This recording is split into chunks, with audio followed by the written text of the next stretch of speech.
Menene Yahoo? Waye ɗan Yahoo?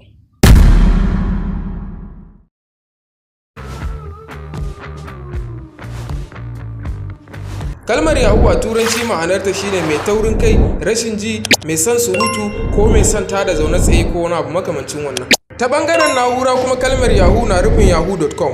Kamfani ne na yanar gizo da ke bada dama wajen yin amfani da injin bincike wato search engine domin ziyartar adiresoshi da manya-manyan shafukan yanar gizo-gizo wato intanet. Sa'annan suna gudanar da email wato saƙon na'ura, kasuwanci da madillancin labarai.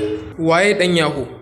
Ko kuma waye Yahooboy? Yahooboy ya samo asalin sunan ne daga Najeriya, wato mai damfara ta hanyar yanar gizo.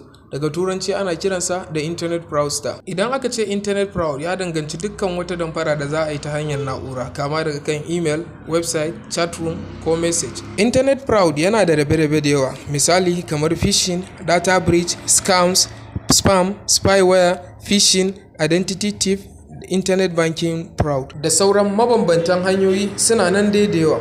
Domin kare kanka daga matsala, kana buƙatar sanin matsalolin Yahoo da suka fi zama ruwan dare a cikin wannan zamani da muke ciki. Matsalolin sun hada da online dating scam, Nigerian prince, lottery fee, credit card scam, greeting card scam, email phishing da sauransu. Ku biyo mu a tashar MC Mega Plus da ke kan YouTube don ganin ci gaban wannan bidiyo da samun takaitattun bidiyo domin wayar da kan mutane kan harkokin da suka shafi matsalolin Yahoo a wannan lokaci. Ku danna ƙararrawar sanarwa, ta haka ne idan mun ɗora sabon bidiyo zai iso gare ku. Kana ku yi mana liking, ku yi mana subscribing sannan ku yi share. Mun gode.